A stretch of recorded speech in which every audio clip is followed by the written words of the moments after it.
Yes, guys, welcome back, everyone. How are we? Hope we're all doing very well. Welcome back to the show, guys. First off, before we start today, big up to everyone in the house. Make sure you're hitting that like button as soon as you come in. We've already got 45 people in here. We should have 48 likes at least. Let's get them likes up. Press the fun button straight away as soon as you come. Let's get them likes straight up. And guys, make sure you subscribe to the channel. We are not far away now from the 4K mark. We're only like 80 odd subscribers away before we hit the 4K mark. So make sure you're hitting that subscribe button, guys. Let's get to 4K as soon as we can. But welcome, guys. Welcome. We are got a packed show today. We are talking transfers, guys. Transfers. There's been so much buzz going around at the moment, the last 24 hours or so. Players are linked to the football club. Good footballers linked to the football club.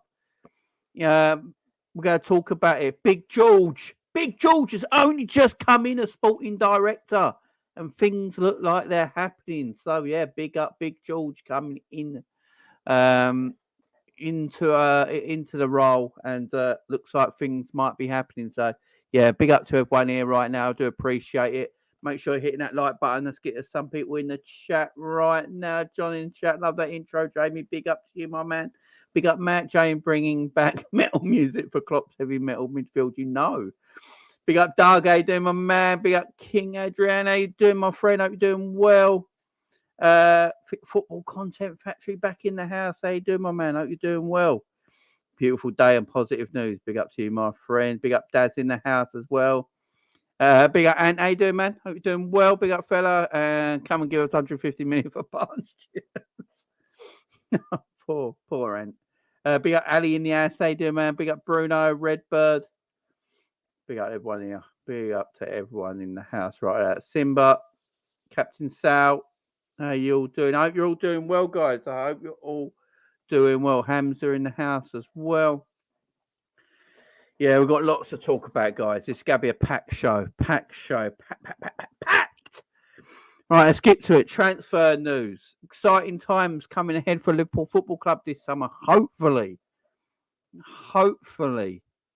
we have been linked with Kone, Thuram, and Mac Allister, as you can see on the thumbnail. Now, this is really interesting. Look, I know a lot of people have been talking about Thuram for a while now, especially you guys in the chat. I remember every video we've been doing lately, you guys have been talking about Thuram. Thuram's the player Liverpool should be looking at. You know, and all of a sudden, last 24 hours or so, we've seen a lot of news coming out about Thuram. And Kone. You know, Kone plays in Germany, plays for Mönchengladbach, I believe, Borussia Mönchengladbach. Obviously, Big George has come in as sporting director. And he has a lot of influence in the German transfer market. He knows what he's doing over there. So he might have contacts. And, you know, we've been linked with Kone. The links to Kone are apparently really strong. Out of all three of them, what I've been reading, the links to Kone are the strongest. You know, it looks like there's a lot of things going there. And big things might be happening. Big things being... I'm going to big up my chat. My chat have been talking about Kone and Thuram since, I don't know, since the end of last season. I think even last summer, the guys in the chat have been talking about Thuram and Kone. So big up to the guys in the chat. You might be getting your wish. Christian Falk, obviously, who's a German journalist. He's very close to Bayern Munich. Does a lot of Bayern Munich news out there. But today, he has come out and said that the links to Kone are credible and things are happening. Apparently, Liverpool been talking to him for a couple of weeks. Been talking to his representation for a couple of weeks. So things look like they're cooking, guys. Looks like Big George might be cooking something, you know. Everyone taking a mick out of Big George coming into the house. Everyone's saying, oh, he's just got a good sense of humour. He's Klopp's mate. What's he got to do? He's got no pedigree. Big George is saying, hold my Stein. Hold my Stein. Let me get on my phone and pick up a few contacts, yeah? So, yeah, things could be happening. Of course, it wouldn't be a Liverpool video without some miserable bastards in the Liverpool community. For some reason, are never happy no matter what Liverpool do. It's getting a bit irritating now. I swear some people just don't like the football club. I think there's some Liverpool fans out there that literally just don't like the football club. It's mad.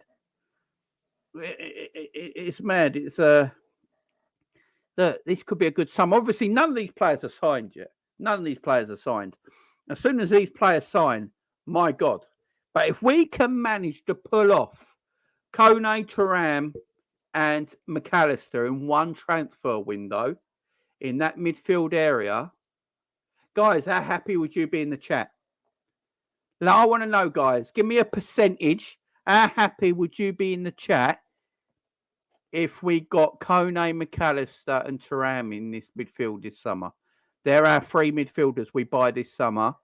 How happy would you be in the chat? Let me know now.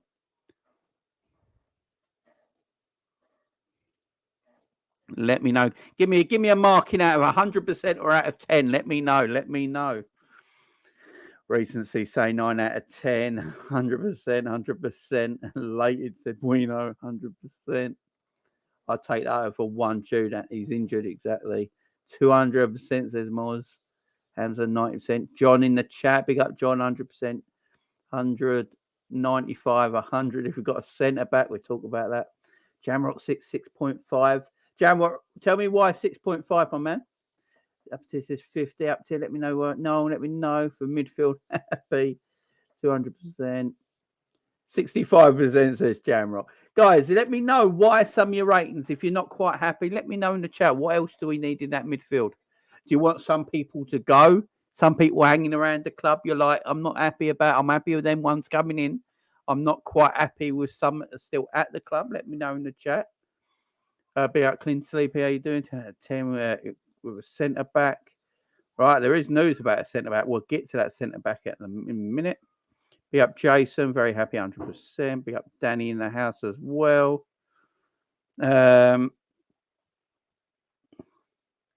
Legs. What we've needed. Big up to you, my friend. Yes, there's Mickey Van der Van. Would be an amazing signing for us if he joins us, Footy Boy. Now, apparently, I don't know much about this guy. I think he plays. Is it Wolfsburg? Let me know in the chat, guys. I believe he plays for Wolfsburg. So I remember seeing him in a green shirt with a VW sponsor. So I think that is Wolfsburg. So I think he plays for them. I don't know much about him. I've just seen that video that's gone on Twitter and of him running about 100 miles an hour to get back to his own goal to stop someone scoring. Quick as hell. So that's the only thing I know about him. He looks tall. I think I've read up about him. He's about 6'4". He's extremely pacey, extremely quick. There's not a lot I know about him. Some people are saying he's not very good in the air for someone his size. That's what some people have been saying. I don't know a lot about him. So you guys in the chat, if you know about him, let me know. One thing I do know, I've seen pictures of him at Liverpool games before. He's been at Liverpool games as a fan, I do believe. These friends there with Jude in general. Yeah, man, Jude, look, I'm going to say it right now. I think we dodged a bullet with Jude. I think Jude's got issues.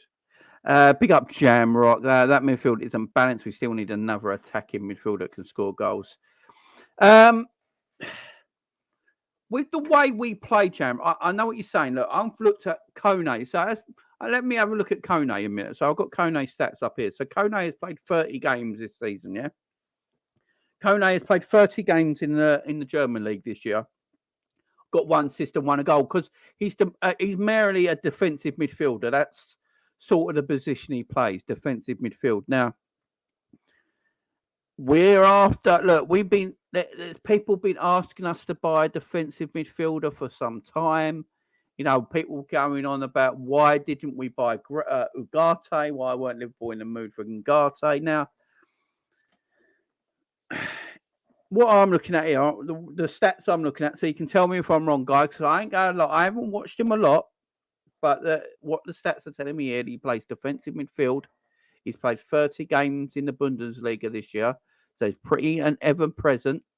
He's got 1 goal and 1 assist, and he's got an average rating of about 7.5 out of 10 through the season. So, yeah, that's it looks there. At the moment, he's injured, though. I ain't going to lie to you guys. At this moment in time, he is injured. he has got an injury right at this moment in time. So he's got a hip injury. So yeah, I mean, I'll get to that. I'll get Jamrock's point on that. Let me get to some of the chat as well. Yeah, it's Wolfsburg. Yeah, all right, wicked. Yeah, I've seen a little bit of him. He looks rapid. It's very sincere. He's rapid.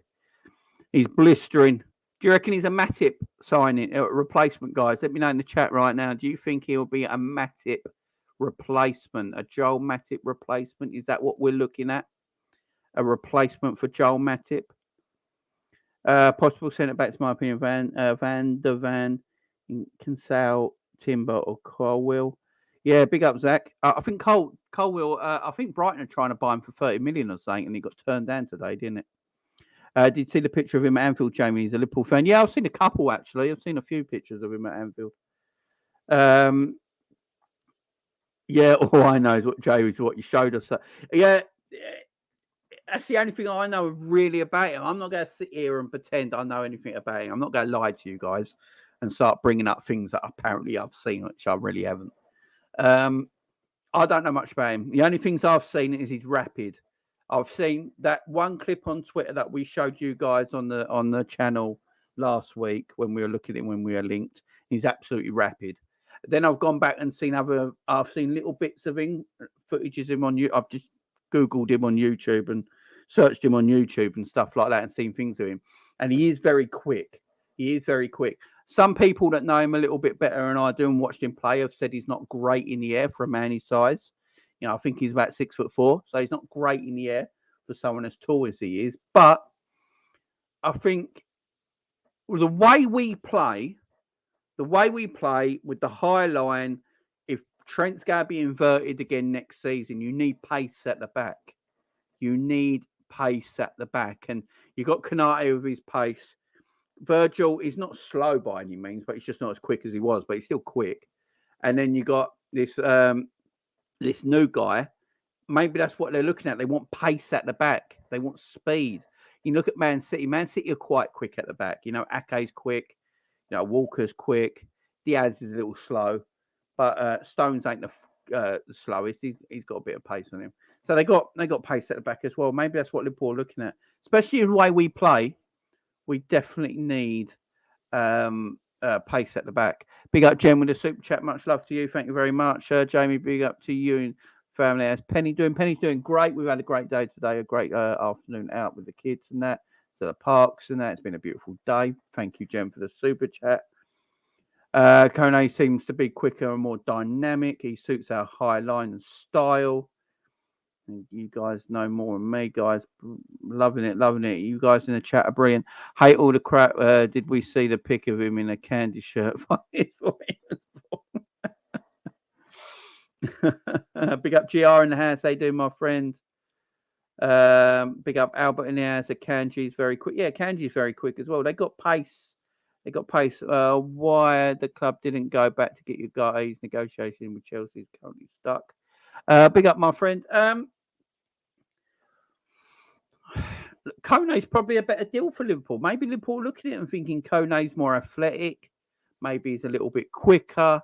And maybe they just feel like he will be better suited to the way Liverpool played and Ugarte plays.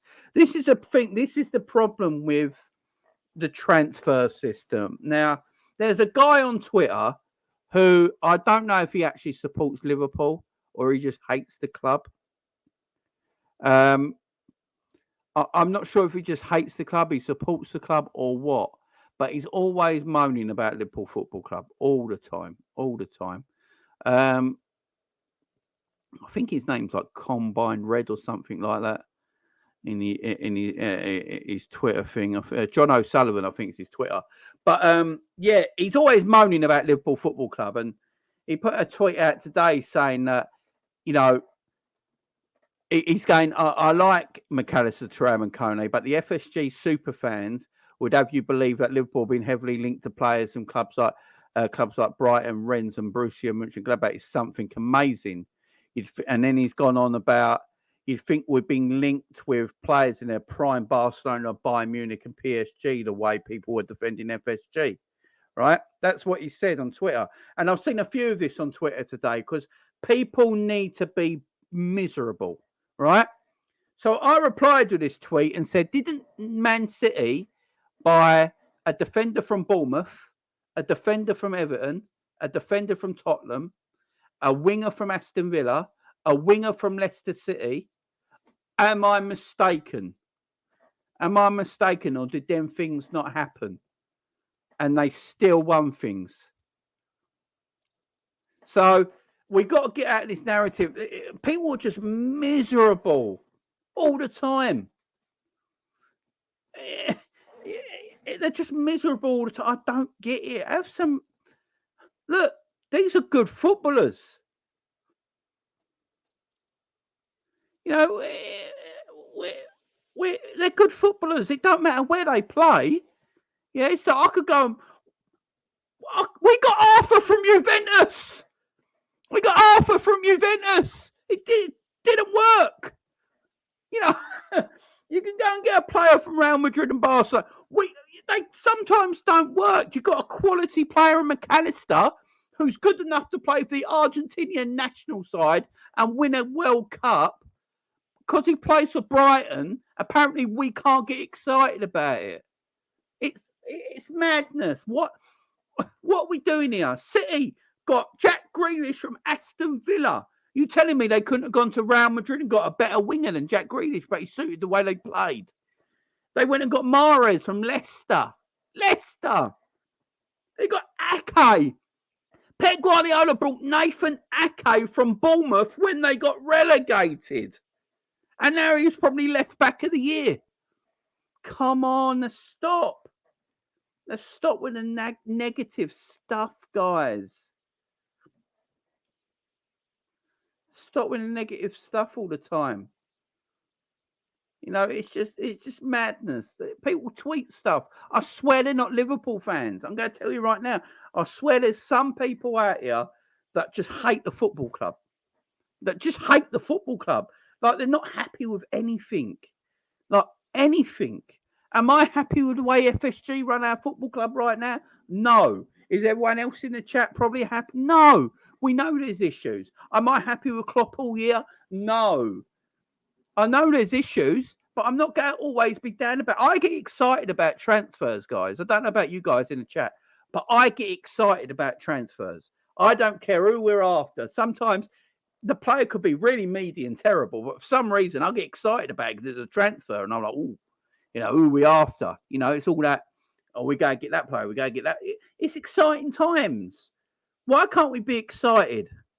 Why can't we be happy? Yeah, these players are not over the line yet. This is all just hearsay. A lot of it's talk. There's some very strong links to Kone, especially out of everyone right now that looks like that's something that could happen. And then and the other thing, oh, we're only going for Kone because he's cheap. Right, this does my head in. This does my absolute nutting, this one does. This one does my absolute nutting. Right, if Kone is available for 35 million, if he's available for 35 million, right, why wouldn't you buy him? Like, why? What is wrong with buying people of quality at a proper good price? What's wrong with that? Why is there a negative behind it all the time? Why is there such... You know, a lot of people tell me that Kone's a superstar and he could be something great in the future. And if we can pick him up for 35 million, is he a better option than Ugarte? Ugarte for 52 million? So you've got what I've seen of Ugarte. I'm going to say it now. I've seen bits of Ugarte. I don't think he's that good. I don't think he's that great. He goes to the ground all the time. He's always on the floor. Ugarte's on the floor more than he's on his feet. For me, I don't think he suits the way Liverpool play because I've gone back and watched him. Right, I've not watched much of Kone, so I'm not going. I can't. It's hard for me to compare him, so I haven't seen him. But what I've read about Kone, if he is more athletic, a little bit quicker, covers more ground in the midfield than 𝗜𝗙𝗢, and he's only 35 million, that's the player we should buy.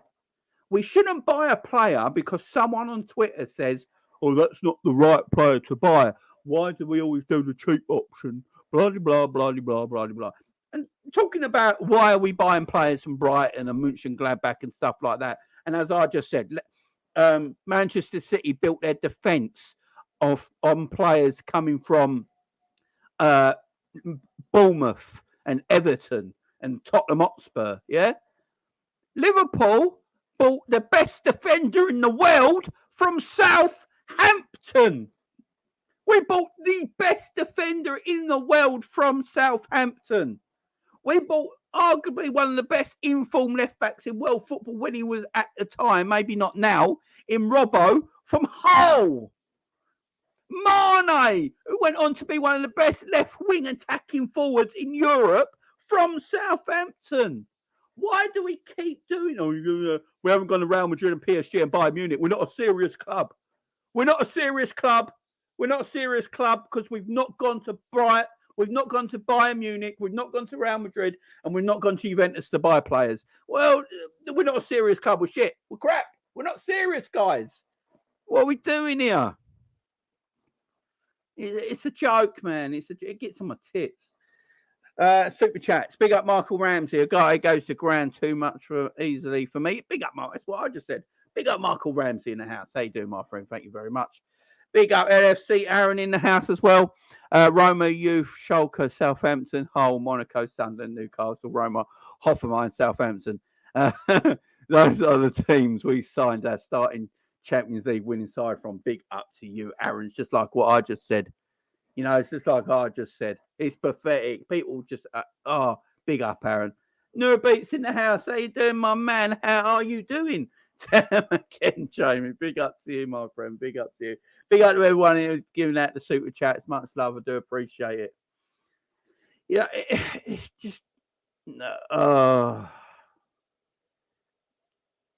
it's just, I'm all right. People blaming the owners. Yeah, I'm all right. I'm not going to say. I don't think people are going to be like, right, if Liverpool buy these players, everyone's going to be like, right, FSG, they're back, they're amazing, we bow down to the owners. No, there's still issues and kinks they got to work out. What I want to see from FSG, if they buy these players this summer, because it's still an if, this isn't a done deal yet. There's no ink on the paperwork, or anything like that. This is all speculation still. But we're linked with these players heavily. And there must be something in it because there's too much going on right now. There's too much in it. So there's obviously something heavily involved there. There's something happening. Right? And Liverpool bring these players in, this summer. I expect that every summer. That's what I, as a Liverpool fan, want to start seeing every summer from the ownership. And if they carry that on every summer and back the manager and whoever the manager is in the future, I then probably have no problem with their ownership. But they can't just do this one big summer and then go, right, next summer, you guys don't need anything. We're done. Yeah, we did it all last summer, next summer. That's when I've got a problem. But if they can carry on that level of investment, I'm not a Liverpool fan. I don't know about you guys in chat, but I'm not a Liverpool fan. I'm not demanding 150 to 150 million every summer. I'm not. Have a big summer every now and then. I think that's how you should do it as a club. Have a big summer every now and then. So this summer, Liverpool need a big summer. They need a big summer. Get all the players in. Then next summer, maybe we only need one or two players of quality. Not squad players, just one or two players of quality to add what we had last summer. And then I'll be a happy fan. And if you carry that on as you go on, I think a lot of people will be happier. But there's still a trust issue there. And I don't blame people. I don't blame people still having a trust issue over the ownership if, even if they have a great summer this year, because we've been there before and I understand it. And I agree with a lot of you guys. I really do. And that's our issue here. That's our issue. But look, it's careful, Jamie, because when it falls on its arse, the fall from grace hurts more. Big up, Noel.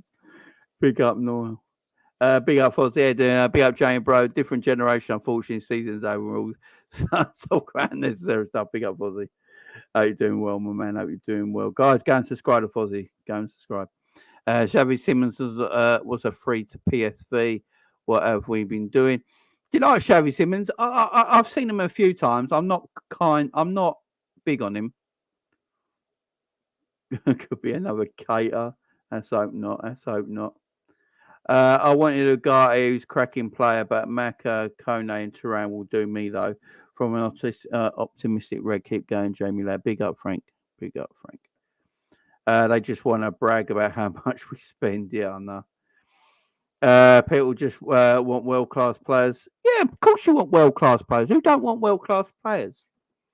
Who don't want How many world-class players are in the world right now? Well, how many legitimate, and I mean this, guys, I actually mean this. I want people in the chat to tell me right now, legitimately, how many world-class players are actually in the world right now? No, proper world-class. I don't want to hear, oh, that player's world-class. I mean legitimate world-class footballers. How many of them is there in the world? Because I think there's less world-class footballers now than there was 10 years ago. I think there's a lot of players now that are quite the same to a lot of other players. There's a lot of similarity between players. There's a lot of system players. How many genuine, and I mean it's genuine world-class players is there in the world right now? And if you can, name them. Name them as well if you can, guys. Oh, I'm all right with disagreeing, man. I'm all right with disagreeing, John. You know that. Much love, my friend. I agree, Jamie. He's one Basaka DM laugh, fellas. Yeah, I mean, I'm not. Look, big up Anfield Roy in the chat as well. I'm going to watch a lot more of these players so I can get more of a know of them. But if Kone is 35 to 40 million quid, yeah, and he's at what is he? 20? Let me have a look at his stats again. He's 22 years of age. He's like 6 foot player. He played 30 games in the Bundesliga this season. Got injured towards the end of the season, so he's quite reliable. You know, he's French international. I think he's under 21. I think he's getting a first cap this summer. You know, since 2021, he's played 60 games for Borussia Mönchengladbach in the German league itself, not other cups or any other competition. Just in the German league, just in the Bundesliga, since July 2021, he's played 60 games. So he's an ever-present. You know, he's an ever-present. So it's interesting, guys. It's really interesting. And if he's more athletic and he works to our guys, I've always said this as well. Buy players that suit our system. There is no point going to buy a player just to please the fan base if they don't suit Jürgen Klopp's system. Then what's the point? What's the point in don't buy a player just to please the fans. Because if you do that, that's what Man United do. Man United buy players just to please their fan base. And their fan base go, oh, look, we got so-and-so, we got so-and-so. And then they never work out. Never work out. Don't do that. Get players in that suit Jurgen Klopp and the way and the style of what we're going to play. Klopp probably knows the system and style we want to play next season. Like it or not, you know, people have their reservations against Klopp. That's all fine. But if he's got a style he wants to play next season, and that's the style he wants to take in, get players that suit that style.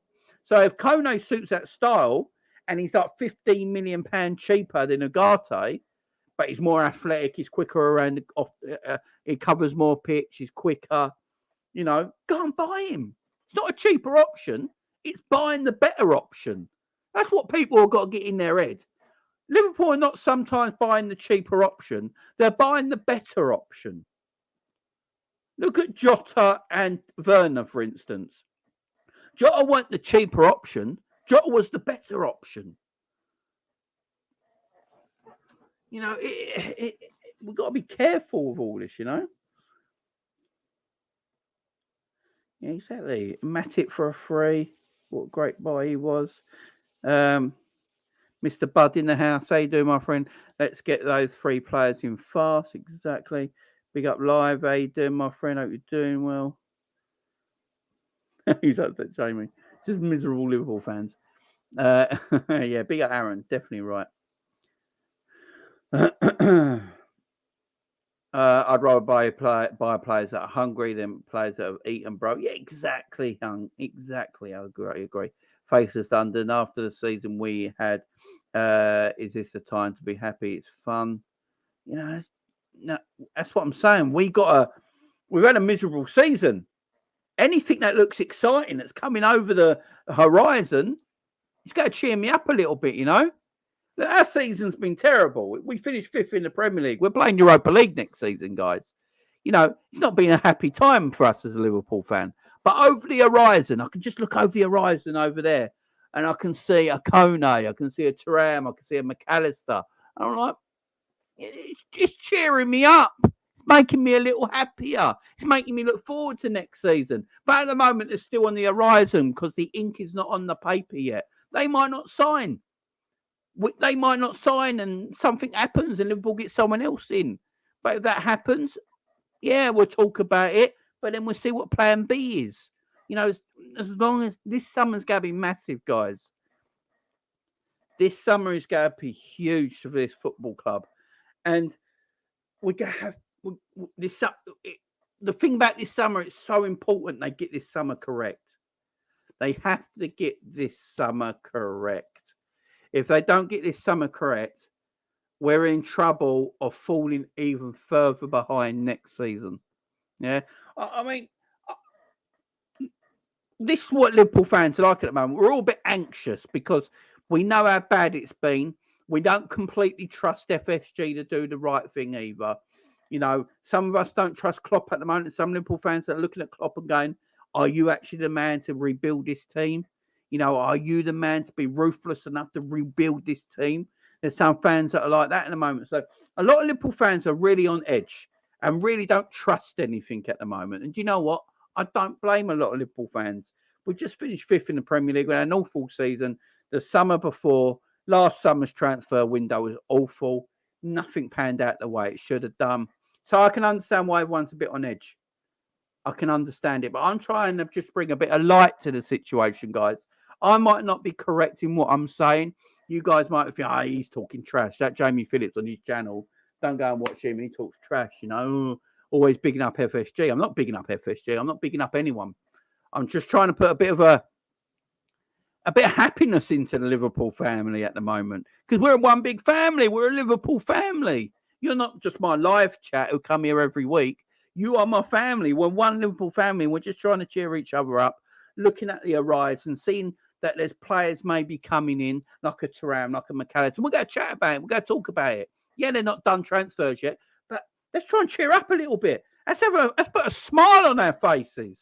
Yeah? Instead of miserable mother effers on Twitter going, we're buying players from Brighton, Mönchengladbach. We're not going to Roma. We're not going to Barcelona. We're not serious. Yeah, go away. Take your miserable life. Go away. Don't comment. Sod off. Get out of my sight because I'm sick of negativity constantly.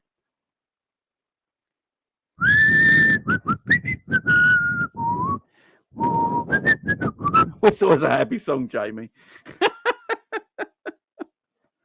I'm just sick of misogs.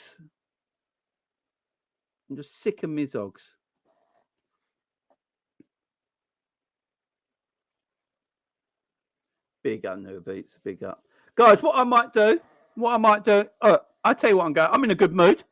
I'm in a good mood. I'm going to open up the chat. Guys, if you want to come in and have your say about these transfer rumours, come in and have your say. The link is in the live chat right now.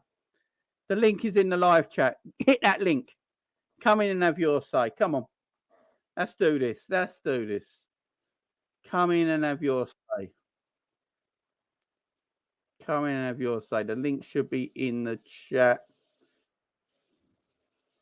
Come in and have your say. Big up Anfield Roller Super Chat. Thank you, my friend. Jamie Island defence sorted 2 and another forward. We'll talk about that as well. talk about that as well.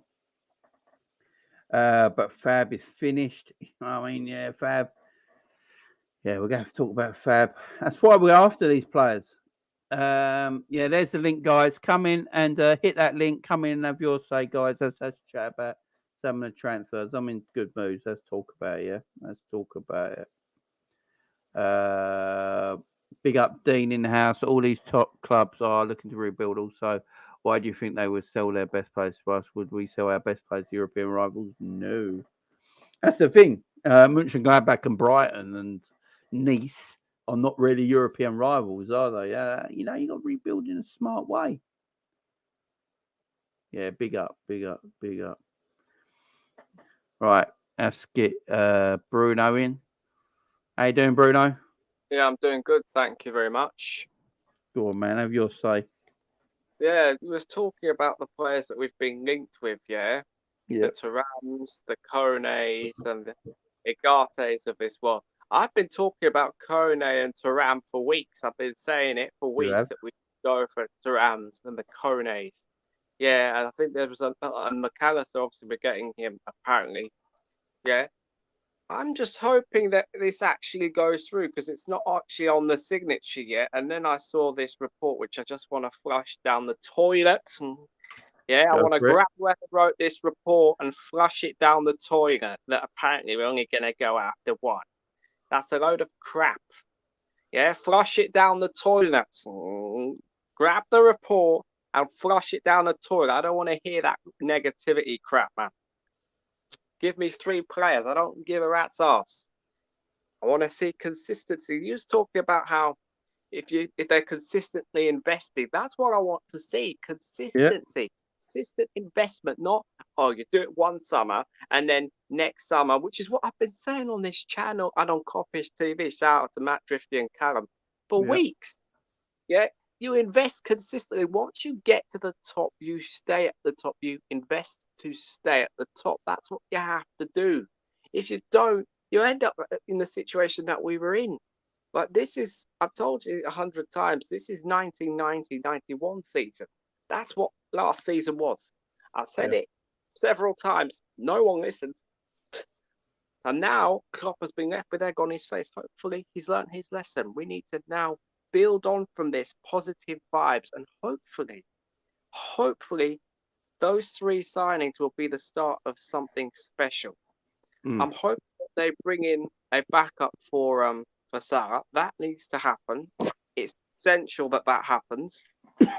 Yeah. And also I'm just hoping that it's consistently and not one of those you've had your big summer now, and so next summer we're not going to do anything. Nah, if you ain't going to do that, I'm going to be very angry. I'm going to be really pissed off, and I'm just going to be like, see, that's why I want him out the door. So I'm watching him with a very close eye. None of this. Fair enough. You, Raj? Albert, how you doing? I'm doing good, Jamie. How are you? I'm good. I'm all right, man. I'm in good mood, man. I'm in good mood today. Yeah. So am I. I mean, we're hearing good rumors. I hope they don't turn out to be another set of Jude affair rumors. Yeah. I've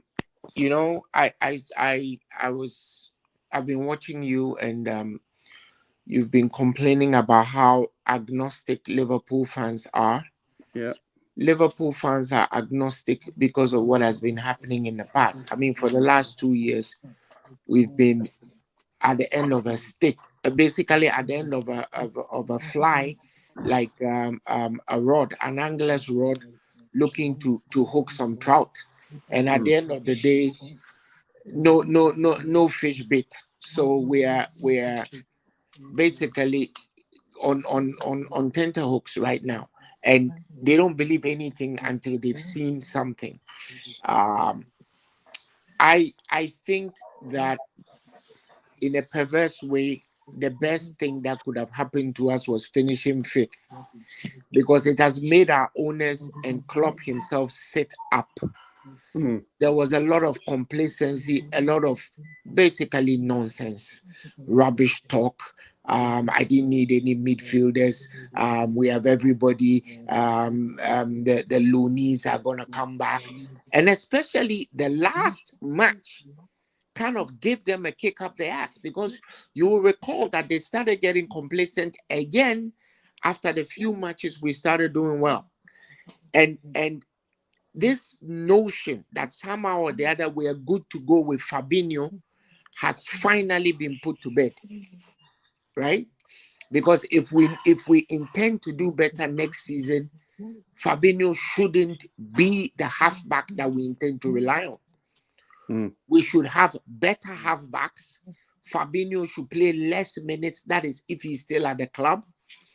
Because I think a lot of our problems rest squarely on the shoulders of Fabinho second, of course, and Henderson first.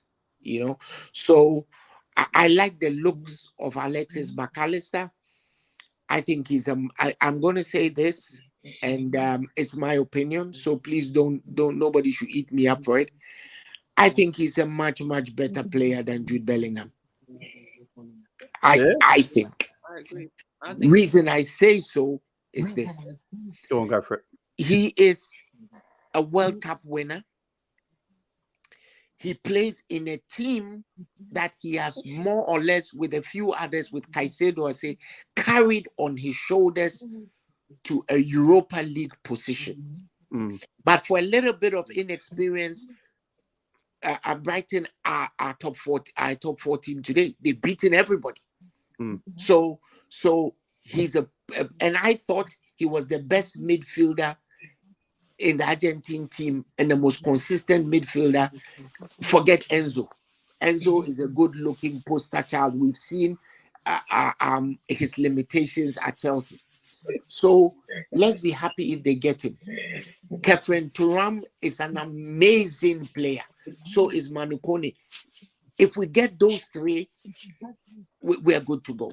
I frankly believe, because we have Bacetic, and you know, we probably won't see Henderson playing as much. And we won't see him hoofing the ball to Rosie. We won't see him standing by and letting people run past him. And I think Klopp knows that. He's not saying as much, but he knows it.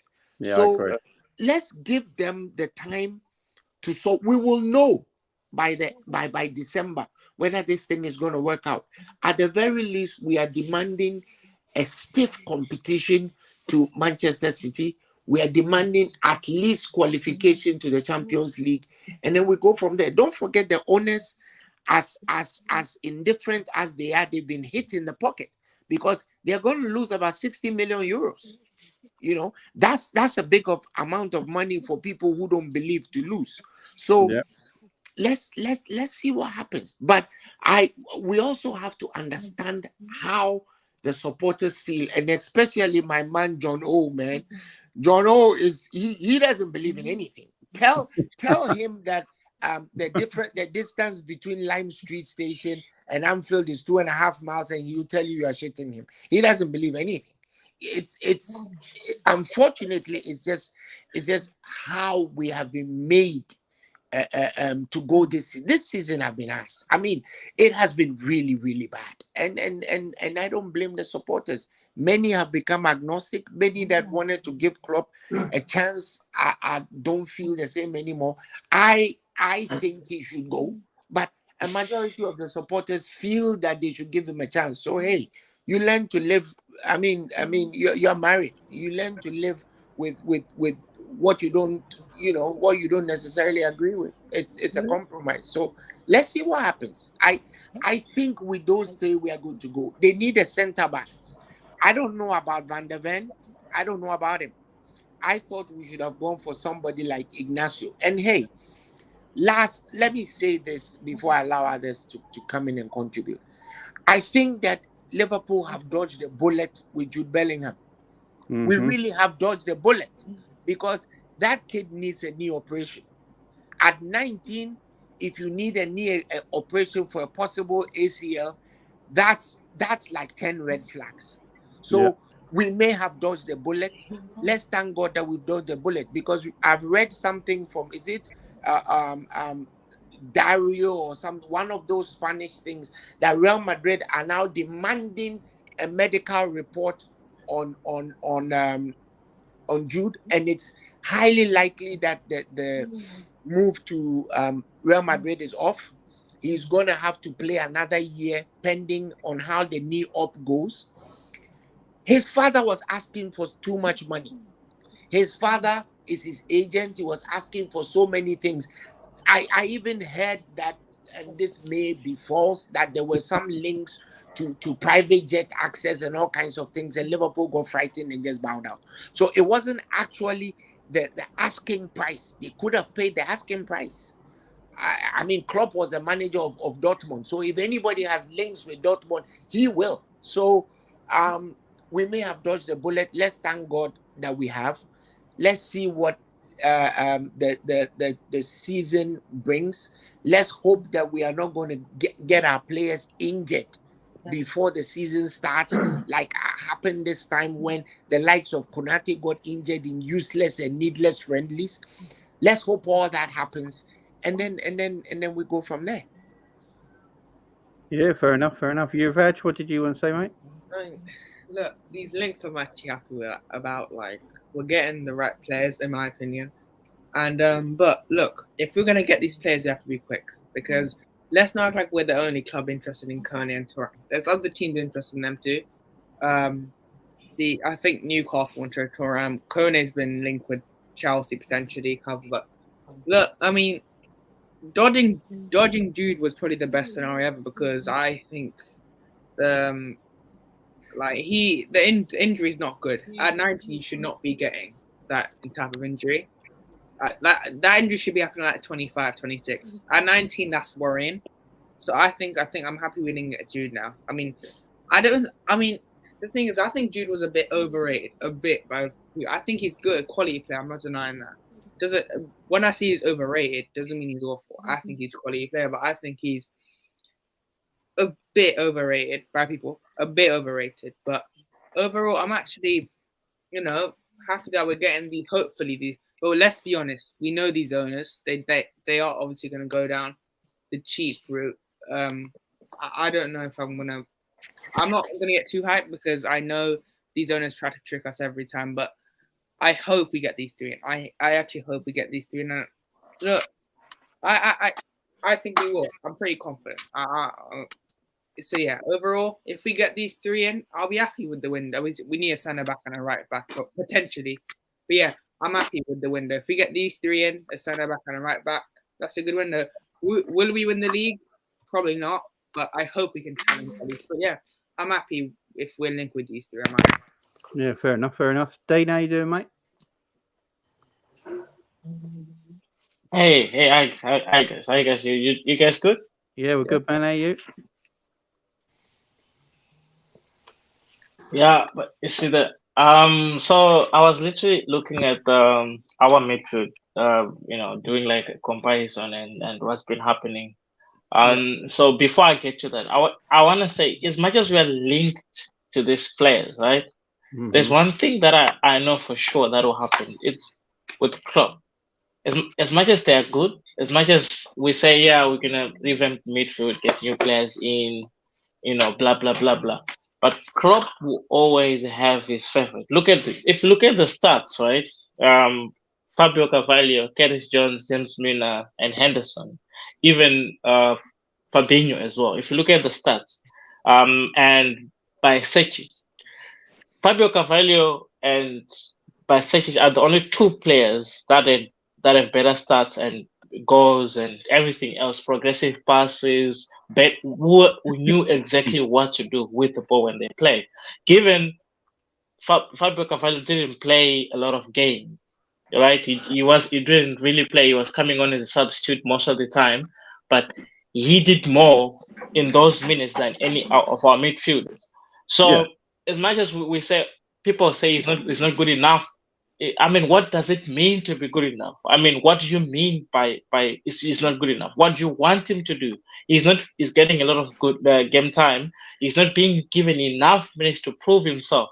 Because with Klopp, if he doesn't like the player, it doesn't matter if he doesn't perform this game. If he doesn't perform this game, he's gonna be chopped off. If he likes the player, you play week in, week out without anything happening to him. Fabio Carvalho wanted Klopp to believe in him, give him more time, give him more. And if you notice also, most of the time when he played, he was playing him on the wing. He never played him in his natural preferred position. He was playing him on the wing. So now people are expecting him. Yeah. Oh, I want to ask you something about Fabio Carvalho. Do you think it was an attitude problem with him? I just want to know, because I don't know what it is. Maybe it's an attitude problem because he knew recently. I mean, I don't know. I think it's an attitude problem, but at the same time, I think he deserves more minutes. But I think that it's an attitude problem. I think no. No, I think it's not even about the attitude. It's a sweet lad. You know, most you've seen him. That's why if you notice, if a player doesn't have good attitude, then he doesn't really get a lot of media coverage. Yeah, you notice he's always in the Liverpool what videos and doing all these press things. He's a very good kid. He's like super chilled, super friendly, super chilled. But for me, my opinion on Fabio Carvalho, I think Klopp doesn't know how to utilize technical players, and also our record when it comes to young players is very terrible. Look at all the Premier League teams that the big six. Look at Man City. Jamal Lewis is getting more games. Just a second, Yeah. Dean. Listen, I think Yuvraj is right. I think he has a bit of an attitude problem. I think he bitches a little too much. No, in the beginning of the season, he was being used. If you remember, he even scored the goal against Newcastle, I think. But he was getting bumped off the ball on many, many occasions. That kid needs to hit the gym and build some bulk. That's what he needs to do. You can't join a team and insist that the team should play according to what you want to play. You should fit into the team. I'm not, and believe me, if I'm defending Klopp, and ask Jamie, if I'm defending Klopp on anything, then you should know that he's like 1,000% right. I think that kid is bitching a little too much. His latest tweet he put out, he was in some sort of clothes and claimed that he was now a fashion model because that's all he's good for. That doesn't impress management, right? There are others. No, but you look at. And let me give you the example of Curtis Jones. Curtis Jones, Jamie will tell you, we sold Curtis Jones. We had put him on sale already, that he needed to go. He just basically lowered his head, got in there, and simply proved it on the pitch. At the end of the day, you need to put it out on the pitch, right? No, great.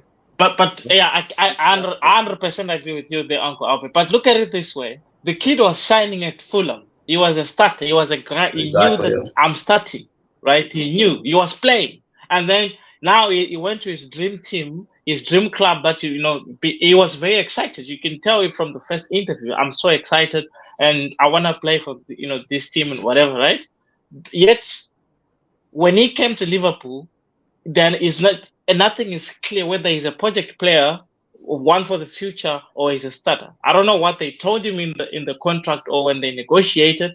And because we need to also understand from his perspective and his point of view. Do you understand? There was no way that he was going to sign for Liverpool if the negotiations or the contract didn't really kind of favor him or it wasn't convincing enough for him to say, I'm going to leave Fulham, where I'm playing week in, week out, and go to Liverpool, where I have to come in here and there and also play on the wing. So this happens most of the time when people buy players, right? I get it, because in terms of the whole being like physical or the ball, like not physical enough, he was doing fine. Championship is so demanding. Look at people underestimate Championship, right? People underestimate that they play more than 40 games a season. You understand? Like, it's so demanding. It's like 24 teams in the whole league, right? It's so demanding. But Dean, remember that at Fulham, that at Fulham in the Championship, the physical presence that he needed was covered for by Mitrovic. See, Mitrovic was providing the physical presence he needed. But exactly. So now you understand your point, Ella, by saying he has to adapt to the team. Sometimes we also have to work with what the players has. We have to get the best out of what the players can do. But Liverpool is not full. That has been that. See, Liverpool. Yeah, but that has been the problem with monkeys. Monkeys have bigger redder balls than other monkeys, right? Liverpool has big monkeys with big red balls. When you come in there, you need to wait your time. Yeah. So if we are having this discussion after the second season when he's there, hey, I'm with you on that. But I think he should stop going to the media, making too much media publication, and basically making a nuisance of himself. Hey, because guys, at this point, that's what I see. Yeah. Guys, let's have a Jamie. Let's have a quick look at why Liverpool apparently want Thuram. So if people have not seen this guy play, you know, he's a ball carrying midfielder. Monster. How excited are we over this guy, guys? Why he's playing in the background? Very excited. He's good. I'm very excited. I like him. He's Jamie, a monster. are you allowed to play this? Yeah, he's a monster. Can I tell you a little bit about Thuram while we're watching the video? Go on. He came from the Monaco youth team, same as 𝗜𝗡𝗙, by the way. So he's cut from the same cloth. He's also got the Lilian Thuram genes in him. And if anyone's got that in them, then you know they are going to be a monster. He is so athletic, 6'4", an absolute beast. And he's the type of player, and he's got that type of character where he wasn't going to get in the first team in the Monaco team. So he just went, sod it, I'm just going to go and try it in another club. So he went to Nice, and he's bossed it for the last 2 years. He is. He's like a player. It's like a mix. It's like a mix of 𝗜𝗡𝗙 and Camavinga. You can see the way he moves. It's like you're seeing both of them in one player. It's crazy. If we don't get him, and the good thing is he's 22. He's 22, so he's going to fill out. And God help everybody when he's 25, 26. So we better get him now because he is a complete monster. He is strong. He's physical. You just don't get past him. That is the kind of player we need in the middle. He reminds me of Yaya Toure. Yeah, I was thinking that came again. Reminds me of Yaya Toure. Look at him. He's unstoppable. That's the player that we've lacked last season. We were absolutely dog poo last season. That's the kind of player that we needed last. Look at his running. Look at the way he's progressing with the ball. Look at the way he's moving with the ball. This is what we need. Forward passing. None of this backwards passing. Forward movement. That's what we need. If we get those three that we are talking about, you guys trust me, we are putting in a big challenge to the EPL, and we will probably win it. If all systems go well, we will probably win it. If we get those three. Those three are like, I don't know how to put it, but that's like a dream. That's a dream. That's a dream, man. And you will only see Henderson in Little Woods Cup matches. I'm telling you that right now. If those three, Uncle Albert, to ask you on that, Uncle Albert, do you think? Because I think as much if we get those three, it's still gonna be good, but I don't think it's gonna be enough. Because I think we need depth, because remember we'll be playing Carabao Cup, we'll be playing FA Cup, we'll be playing Thursday and Europa. I think which one is more games? Champions League and Europa. I think Europa is more games, right? But you don't forget you already have Fabinho, you have Henderson, you have Bacetic who's going to come back. Maybe Tyler Morton will come back. To have a team that wins, the team has to be deep. Look at Manchester City. They have Phil Foden on the bench. They have Calvin Phillips on the bench. They have Cole Palmer on the bench. They have Rico Lewis on the bench. I mean, hey, it's not uncommon to even see some of their best players on the bench. That's a deep team. You can't have your 11 starters playing every match. They will grind down. So that's what I'm saying. But I think that's why I'm asking. That's why I'm asking if the depth is good enough for you, Uncle Albert, and everyone else. Do you think even if we get these three players, if you get those three, it will be. Plus, what it does. I mean, look at the four that those three are going to replace. I mean, it's an invaluable replacement. I mean, you can't even compare. Can I ask you a question, Jamie? Yeah, go for it. Do you think if we had Mike Edwards, he would have signed those three players? Because I think they are statistically the players that he would sign. They're the players I think Mark Edwards would have looked at. Exactly. If you look at their age and their age, their profile, and their what they will cost and wages and transfer, it's everything that we go for. That's why I always say, when people always say we go for the cheap option, is it the cheap option or the right option? It's the right option. If we get Thuram for 40 million, which is the quoted price, you're telling me that's a cheap option, or is it the right option? It's the right option. This is the right option. This is why I argue with people. It's another Konate. It's another Konate. Exactly. 36 million. It's another Konate. It's another Mane. It's another Jota. They're exactly the same profile. They're about to pop. They're about a year or two away from being that absolute monster, in the top 10 in the world in that position. They're about a year or two away. It's perfect timing for us, for all those players.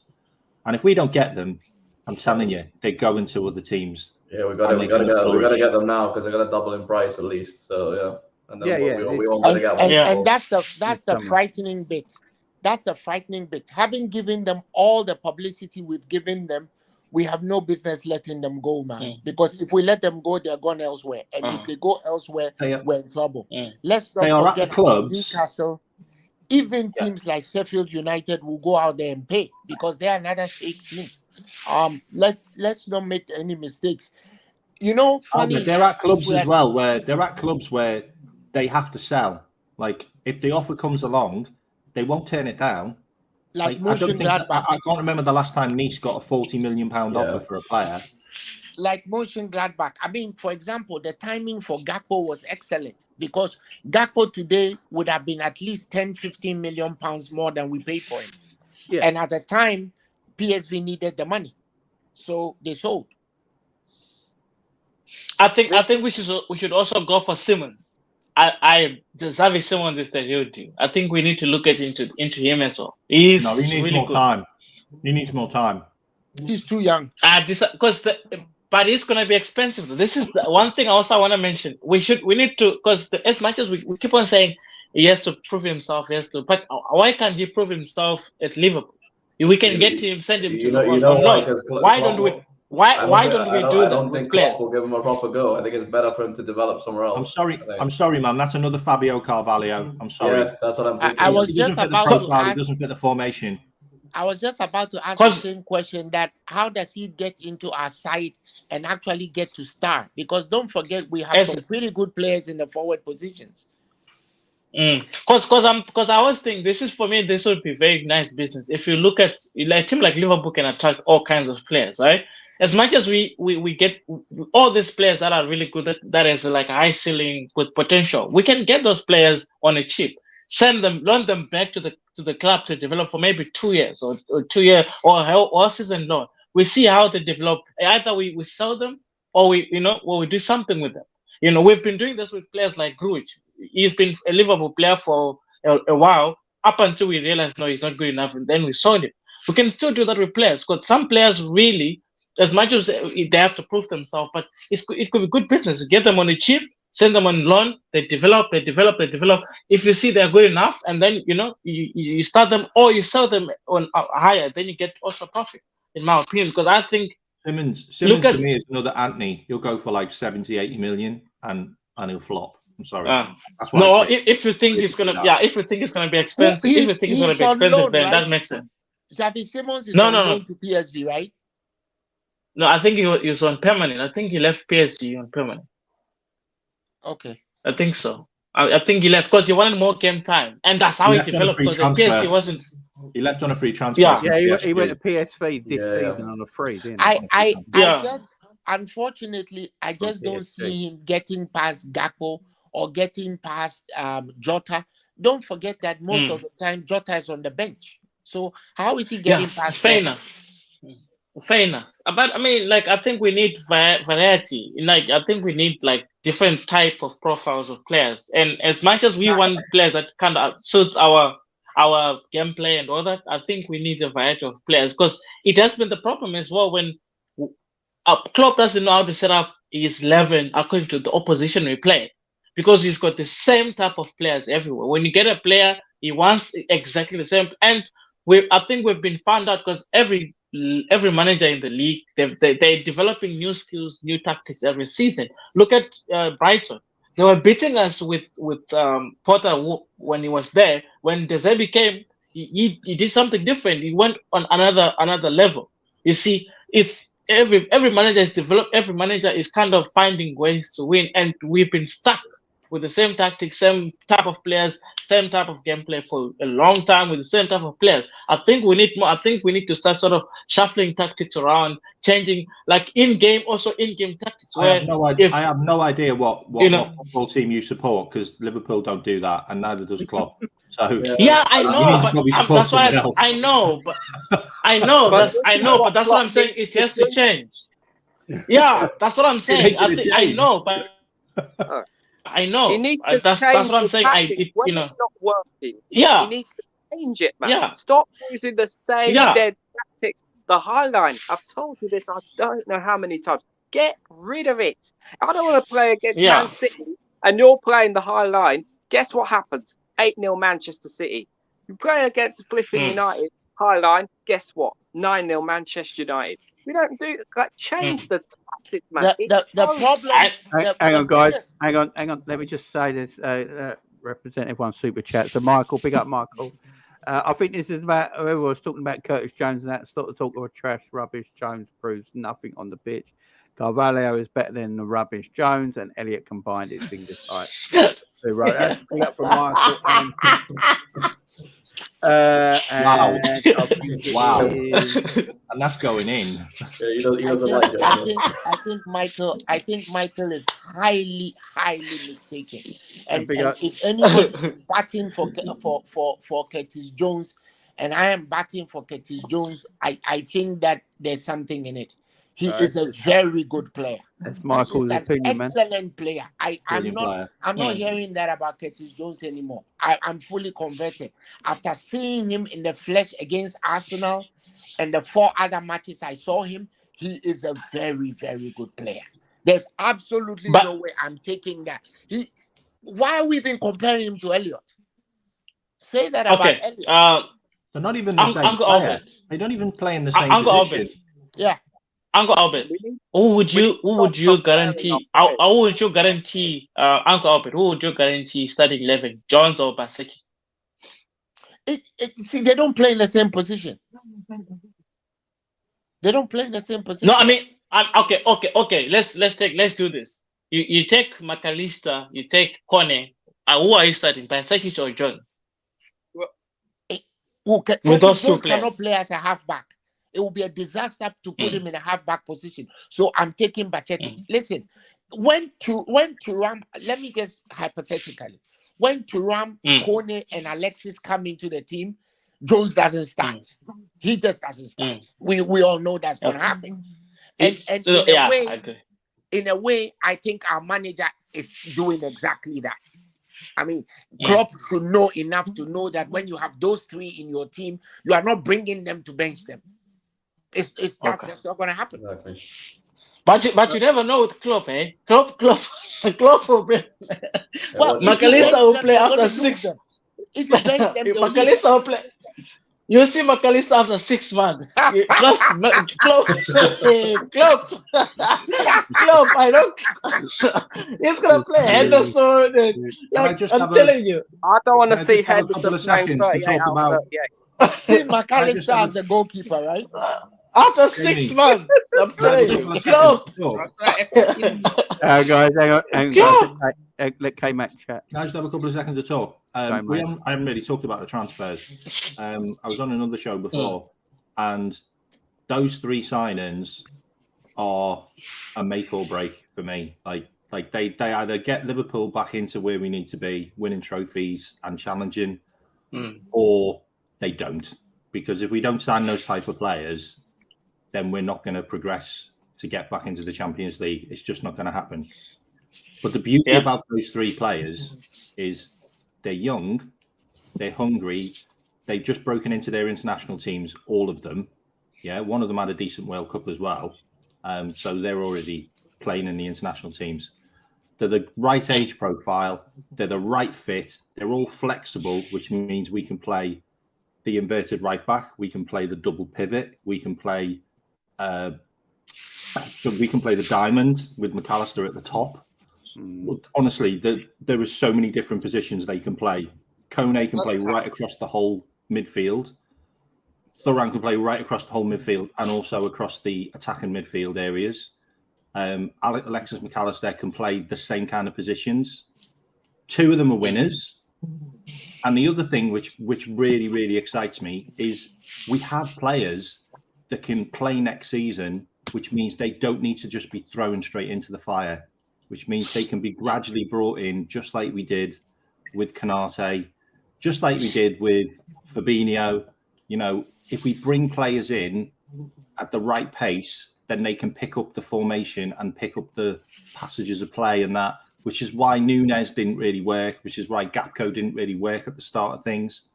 And it just makes perfect sense. And it's going to cost probably 150 million. And I'm happy with that. Even if we don't sign any defenders, I am happy with that. That is where we need to go. And that's what we need to do. Can I ask you a question? Are you keeping Thiago in the summer? No. If we get the right player, you don't keep it. Why? I'd let Thiago go. Because he's played 14 games and he's got no assists or goals. Like, what's the point? What's the point? But that's not his gameplay. That's not his. He's played exactly 2/3 of all the matches since he came. If we get a good offer for him, he should go because he's also on 220k a month, a week. Yeah. So yes, he rarely is fit. So I wouldn't. If we get them 3 in, I would sell Thiago. For availability, yeah. Thiago was a Klopp wet dream. You know, that was it. It was nothing to do with the team. Klopp wanted him for years and years, and he became available, so he got him. But he has no idea where to play him. Like if you really want to get the best out of Thiago, then you play him in the inverted, you know, that place that Trent plays, because he could do a brilliant job doing that because that's what he's designed to do. But at the moment, we're playing him like David Batty.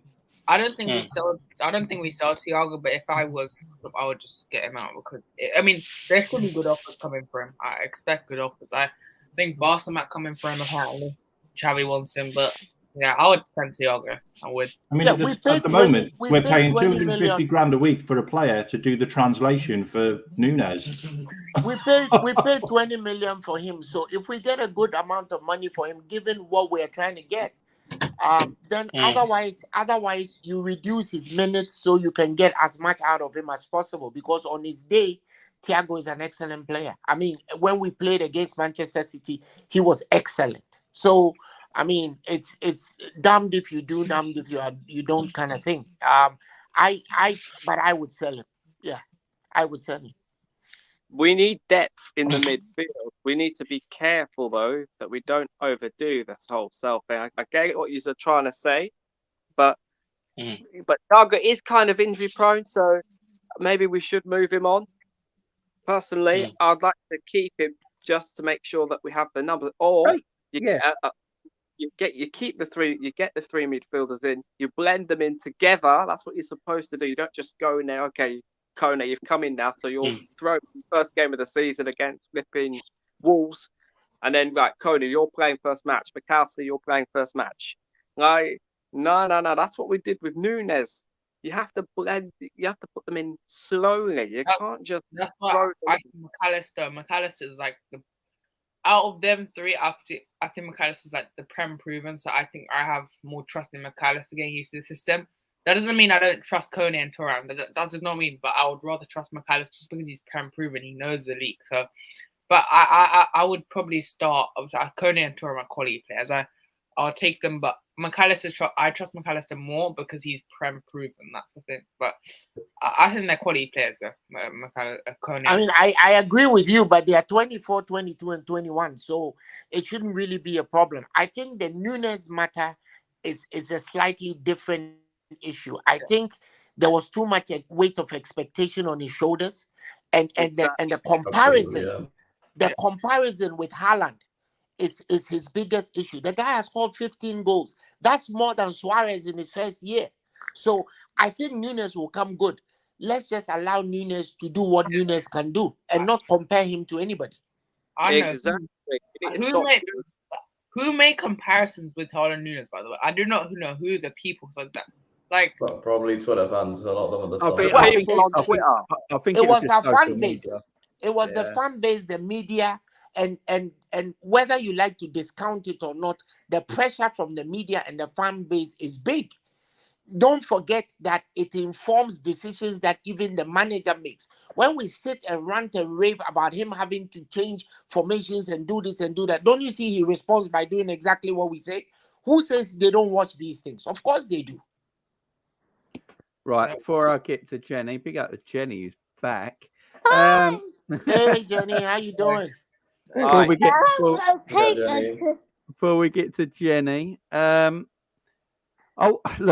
I know Bruno was talking about the high line earlier, right?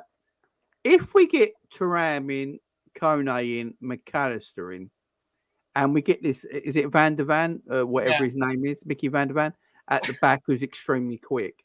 Konate quick, Virgil, if he's rested, hopefully he's got some pace left. Could we possibly play the high line with the right athletes in our midfield side? I just want to know, would you take Pavard? Just on that front, would you take Pavard? I just want to know. Yeah. No. What is he, 28 now? 29? Yeah. No, I don't want a 28-year-old. He has to be in the 23, 24s, not 28. I'd rather Timber. I'd rather Timber than Pavard. At least Timber has some quality. Pavard is... We need pace at the back, in my opinion. I think we need pace at the back, so to play the way we want to do. But Jenny, how are you? I'm okay, thank you. How was your holiday? Great. Yeah, great. Thank you. Good. Amazing. Yeah. So what did you want to say, Jen? I want to get what did I make? I could do 3 weeks. You had a good 3 weeks? Yeah. Yeah. What did I miss? What did you miss? What did you miss? Not much, Jen. If I'm being honest with you, not much, Jen. Not much.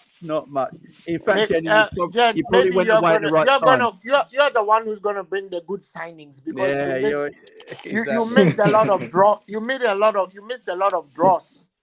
And if you wanted to miss draws, you did miss it. Jenny, you went on holiday at the right time. Good decision. You missed a lot of rubbish, which was and you also missed referee John Brooks behaving like a referee at the TP Mazembe match in Lubumbashi. That's what big up Rainbow. Big up to you with the super chat, Rainbow. Thank you very much. It says kudos, Thuram, Kone, Mac. How do you say that defender's name? I always get it wrong. Ignacio. Job done, says big up to you, Rainbow. That'll be a good one. Can I just quickly add to that super chat? Yeah, we need backup for Salah. All right, backup for Salah. Right, let me tell you right now. Yeah. I keep saying it. Salah.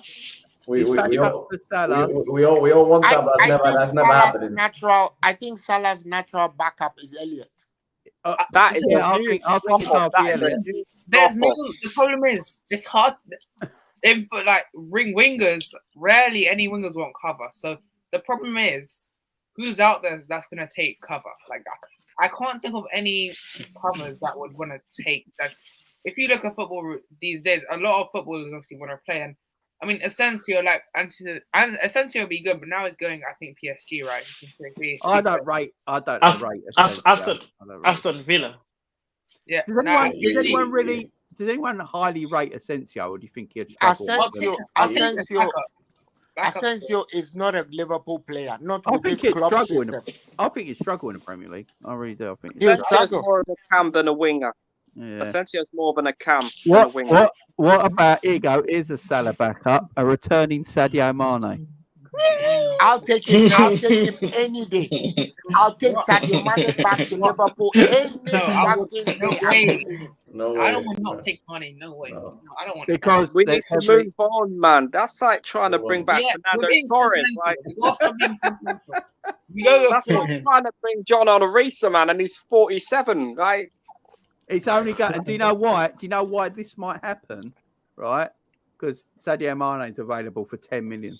Yeah, for the cheap. Yeah, we'll take the cheap listen, option, Jamie. The sentiment of him leaving and pissing all of us off aside, I'll take Sadio Mane any day. It's not going to happen, but I'll take him back any day. I would know. With what you've said though about the about nobody would take a backup. The only reason nobody would take a backup is because Klopp never rotates. If Klopp actually rotated, then someone would come. But they know that he would never rest Salah, so nobody would come. Salah's going to get injured. Then Salah's going to get injured. It's not rocket science. You're going to overplay him. He's going to get tired and he's going to get injured. So Klopp has got a choice. Yeah, but you see, one thing I don't know how you guys gonna feel about this. First, I think Jorg would be a good option for Salah than Elliott. If we believe in him, a little bit. But he's not that ready, boy is though. good, man. He's not ready. Can I say? Can I just say? But guys, go on, you go first. But I mean, guys, come, guys, look at. I mean, go ahead. Okay, fine. Being in the Europa League could actually, obviously, I don't want to be in the Europa League, but to be fair, I think it could help massively because rotation in group stage. If you look at the pots, trust me, it's actually awful. But I think we can rotate Salah massively in the Europa League until maybe the round of 16 quarterfinals or you get the tough ones. But yeah, that was my point because now the Europa League actually massively helps in terms of now we can obviously rotate Salah in the group stage and even in the potential round of 16 because they're not made. Then we may still have easy opponents facing the Europa League. So I just have to say that because we can rotate Salah more in the Europa League. That actually helps us. Yeah, Salah needs to know that when he's not playing well, that if he's not playing well, someone's there to take his position because he can't be guaranteed starter. He needs to know, right, if you're playing rubbish, right, you're going on that bench. You're staying on that bench for 3 matches. Elise potentially. Maybe Elise from Palace. They'll probably, that's what, £50 million there. He's a London kid. He probably won't want to come to Liverpool. Probably Chelsea's London club. But also like as much as we want that to happen though, I feel like it won't happen with. Remember somebody who said it won't happen at Liverpool. They made a very good point that Liverpool is not that kind of a team because I think of the types of contract that we give these players, like they get bonuses, they've got all the matches they play, they get something. It's within the contract. So you look at what was happening with Milner. Milner was getting minutes every fucking game, even though he's not contributing anything. He was getting because it was a part of his contract, and Klopp was also trying to keep Milner.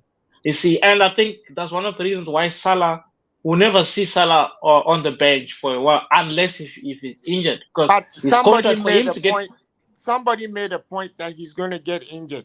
It's only a matter of time. Yeah. It's only a matter of time.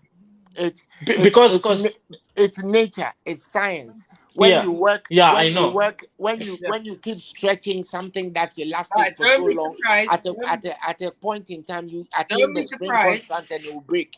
Don't be surprised if he gets injured in preseason. Don't get surprised. You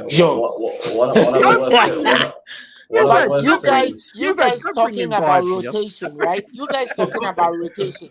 I don't see Klopp rotating Salah. He will take him to Moldova at 9 a.m. and play him on a cold shirt. He'll do that. What about Luis Diaz? What about Luis Diaz occasionally playing on the right-hand side? On the right. Yeah. It depends on who other players are on the left and in front. It depends, and I think he needs to find the right combination there.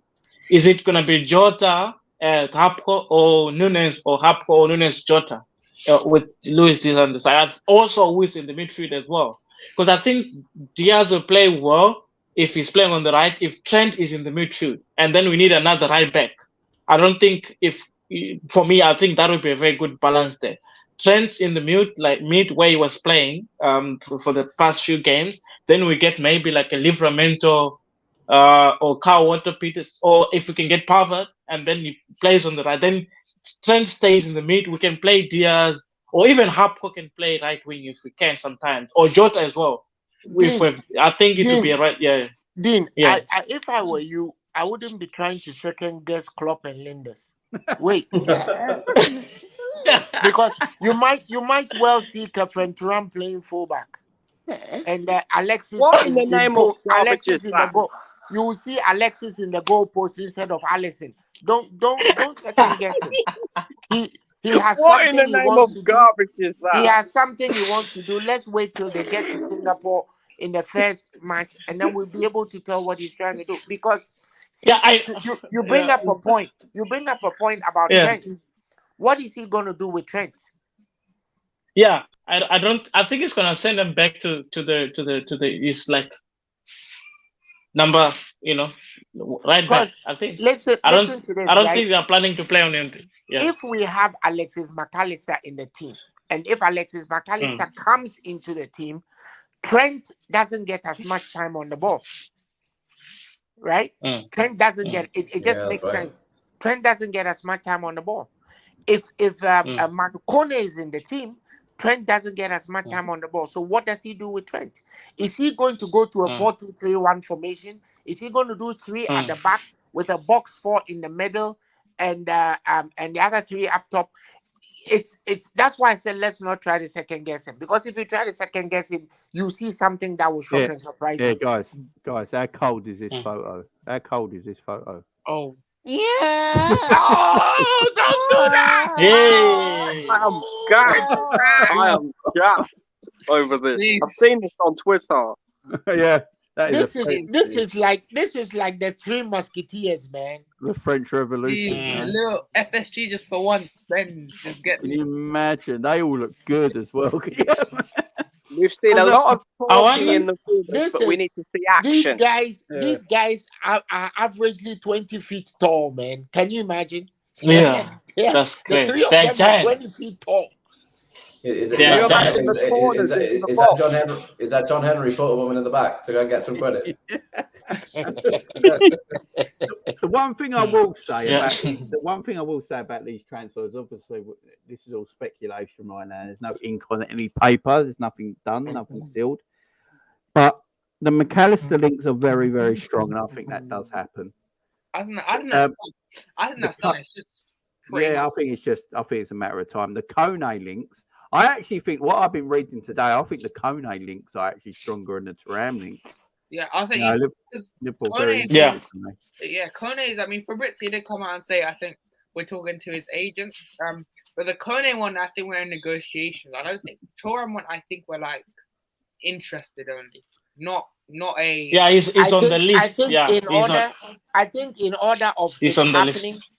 I think in order of happening, it's Alexis, it's Kone, and it's Thuram. Kone is happening because one, Schmadtke has links with Wolfsburg, with Mönchengladbach. He actually used to be the goalkeeper. That's why. He's also very big on getting those players in the German market. And the most important thing is that Mönchengladbach are skint. They need the money. I think just the point you said. I think the Gladbach one was gonna. I think the Kone one's gonna be done easily before the Thuram one, because Thuram, I think Nice want at least 60 million euros. And knowing our owners are gonna try and get the cheap, like 50, 40. But I think the Kone one's gonna happen very quick. Once we get in, I think. But give 40 million. I don't care. He's worth probably more, in my opinion, the way he's talented. Just pay the 40 million. I don't care. He's that good, man. I rate. With Thuram, the issue might end up being because he plays for Nice, and Nice is owned by a guy who wants to buy Manchester United, Jim, that Jim could Rack- become Jim a sticking Ratcliffe, point. Yeah, that But- might be the only sticking point there. Yeah. If the But- player has decided he wants to go to Liverpool, there's nothing anybody can do. You just have to quote a price. Yeah. If the player has Yeah. decided, and his dad apparently wants him to come and play for Klopp, so that that may help. Look- As for Alexis, I think that's done. Alexis is done. I mean, that's done. And we had to move before Manchester City get in there. So I think they've gone, they've done. I think that's done because he's being reported in Argentina. His dad is already in Liverpool. That's done. Unless we go faffing around with the money that we need to pay right, that is what is going to be the problem. You know what confirms City's £40 off? million is peanuts. Yeah, You know it's FSG money, to be fair. 40 million is FSG money. That's what they like to spend, don't they? And if they don't get Thuram, bear in mind they got rid of Keita, they got rid of Ox, and they got rid of Naby. So they need to bring in 3 players. If they don't, there's going to be problems. I don't want to hear. Well, 4 yeah. players are gone. It's not 3, it's 4. Apparently, Four. Fabrizio said we're going 3 midfielders, a centre back, and potentially a fullback. Potentially. Yeah, No. that's not happening. I think I literally think we're going to buy 5 players this summer. I think we'll go. It makes sense. We have to buy 5. It makes sense. We have to buy because don't forget we haven't really replaced Gini Wijnaldum. Yeah. You know, we haven't really replaced Gini Wijnaldum. On the Kone one, all I'm gonna say is if we're serious about Kone and Thuram, we get them. If we're actually serious about them too, we simply just get them because we have the money and FSG money. I do think if we're serious about both, if we're serious, we get them very quickly. If we're actually there's no reason haggling over a sale, right? Those players are on sale. You just get them. Don't ask any stupid questions. But you know, FSG are gonna go ask for a payment plan. They're gonna go ask for installments. They're gonna ask for fucking. Yeah, the last of paying Payment plans my ass. Go in there and go right. Here's 40 million. Shake the hand. Get out the door. Yeah. Bye bye. Good night, Jen. Man, And get a this laundry payment bag, put the cash in, arrive at their doorstep, dump it there, and take the player. Tell them send me the contract to sign, man. It'll be Exactly. 40 million. It will cost 5 years. You know what? I don't mind that though. I don't see the problem with that. As long as you buy the player, I don't really care how he's done. Exactly. I None really of don't this care. waiting rubbish. A lot of talking. Yeah, I'm but hearing in the Jamie, media. We need to the get problems begin. The problems begin when you go start bargain hunting and start asking for terms and installments, and Uncle Todd Bowley gets in there. You know, Todd gets in there with his checkbook and he just fucking the only team that don't play installments. Do you know the only team that don't play installments on players is Manchester City? Then that is the reason Manchester City get players cheaper. You know what? I remember. Do you remember the who was the geezer they sold to Barcelona last season? The young Spanish guy. Khephren Thuram. They got him really, really cheap, didn't they? Everyone wanted that. But Jamie, they made a 35 million profit on him. Yeah, they you know paid that the full amount. Manchester United, Manchester City are more prudent with their buying than we give them credit for. How much did they buy Julian Alvarez for? Yeah. They're very We don't stingy, get- those ones. I think it was Their 18 wage million bill, pounds. their wage bill is lower than ours, and that's official. Mm. I mean, I don't know about the unofficial stuff. Daddy gives you money in the boot of a trunk and you go share it among the players. I don't know about that, No, but yeah, unofficially, I agree with you there.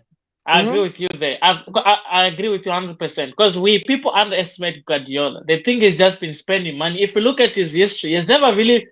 I think Grealish is the most expensive signing. I think, if I'm not mistaken, he hasn't really paid over 100 mil for a player. But we keep on saying that they spend a lot of money. They do this, they do that. Financial fair play. In my opinion, I think people are just jealous of Man City and how they do their business. I think they do smart business.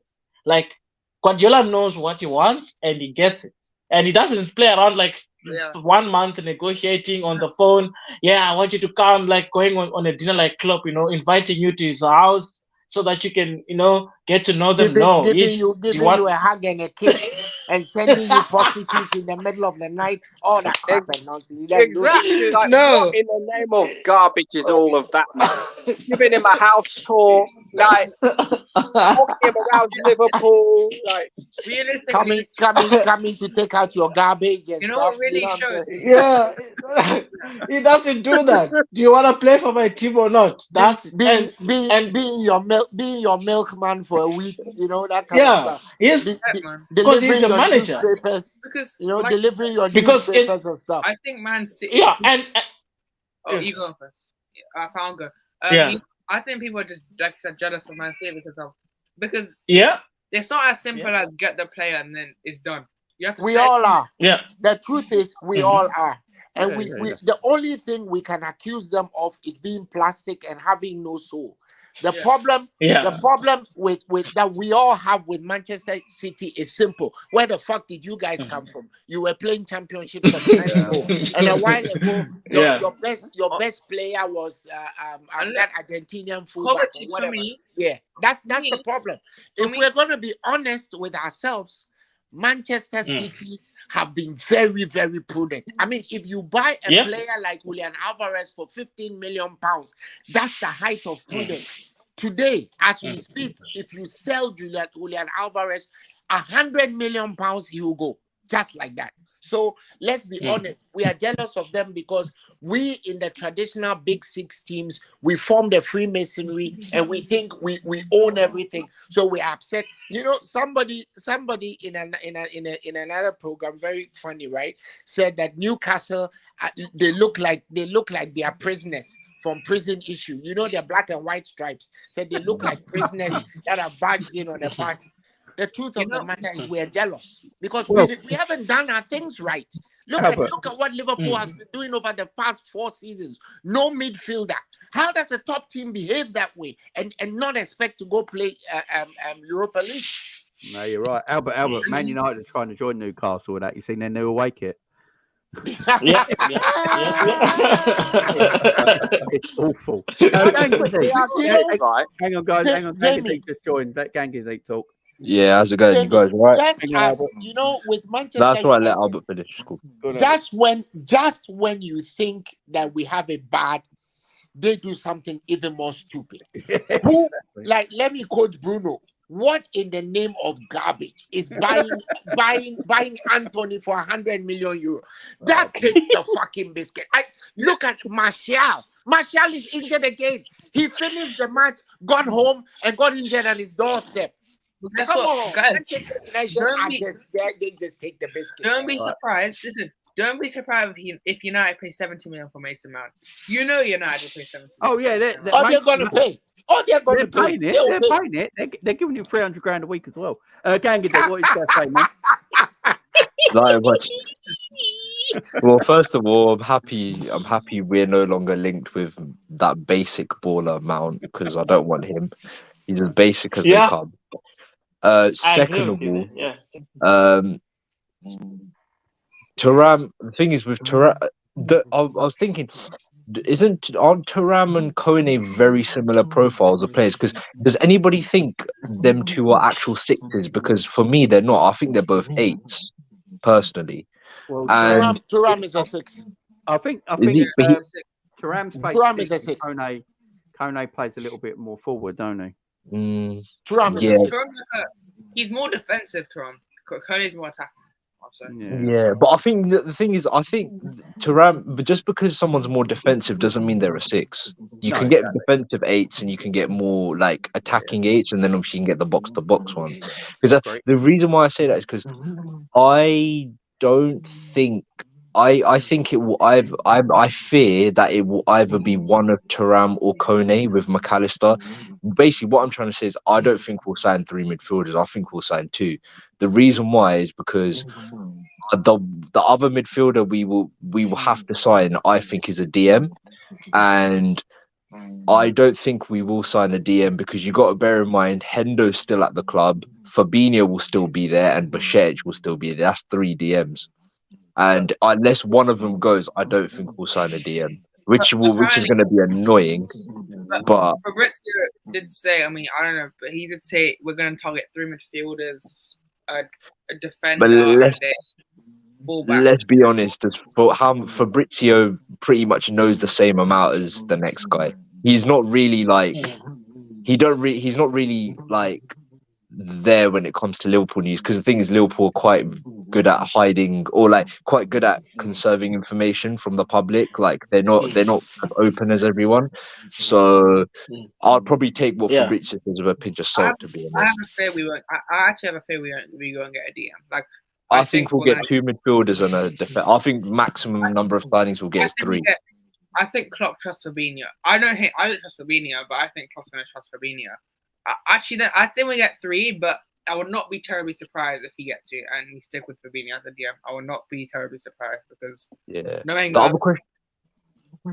other question I was going to ask is, so in this transitional, when we're in transition, we play this 3-2-2-3. I'm thinking about this. How sustainable do you think that formation is long term? Because I don't think it's sustainable. I'm not even going to allow you to finish, Gags. It's not.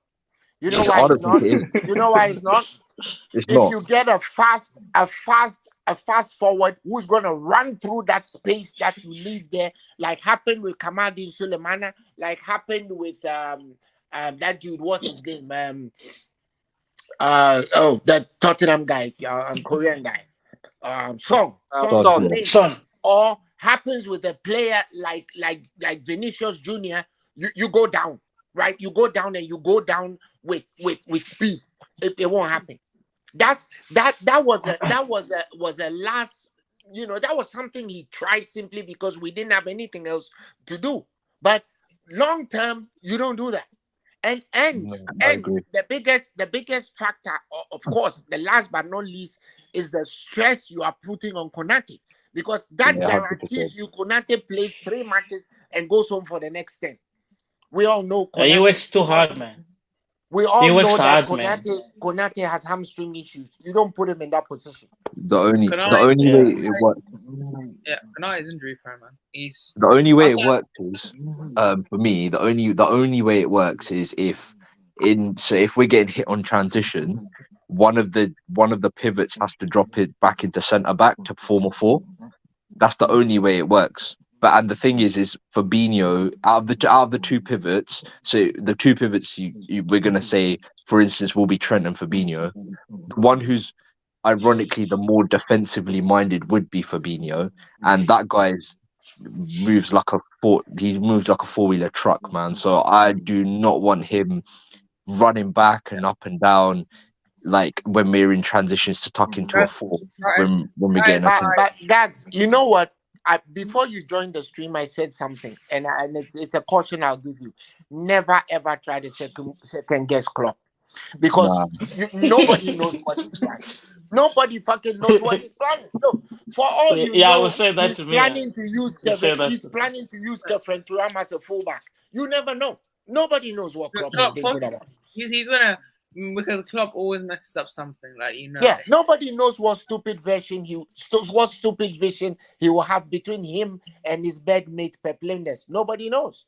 But I hear the Ajax position is open once again. Why aren't they coming to get him so we can have our peace of mind? Watch him still play Henderson. You know it. I don't want to see Henderson. I don't want to see Henderson play 38 out of 38. I think that, and this is my guess, even though they won't tell us, you guys mark it anywhere. Henderson and Fabinho are slowly going to be filtered out of the team. If Bajcetic didn't get injured, Fabinho wouldn't have had as many minutes as he had after he got injured. So let's also count on that. Maybe one of the reasons why the DM thing is iffy is because Klopp has a lot of trust in the fact that Bajcetic will come back and play a 6.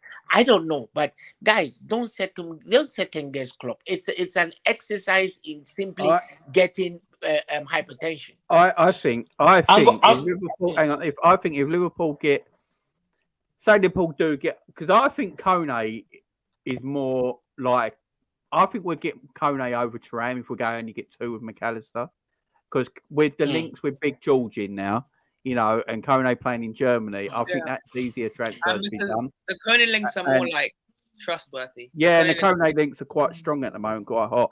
Well, and the money is 10 million euros less. You know, as we're cheap, right? And if we say we get them all low, say Thuram does happen, Kone happens, McAllister happens. I don't think it will, but say it does, yeah, it's all great. I think Stefan goes on loan then. No, what you do is I think Stefan goes on loan. And but guys, listen, don't also count us out of the fire sale, the Leicester City, Southampton, and Leeds fire sale, because I've heard about Tyler Adams. Don't count us out. We like cheap. You know us. We are cheap who pays. We're not getting Tyler Adams. We're going in there. We're not getting. And Romeo Lavia as well. We may get Kyle Walker-Peters, who I think I like, but that's just personal. I like Kyle Walker-Peters. I would get him in a heartbeat. He's quality, man. Defensively, we just need a defensive right back. That's all we need. Just for this system to even work, some bit of work. See, but what you guys see as common sense, having watched Liverpool all these years, our manager doesn't see it.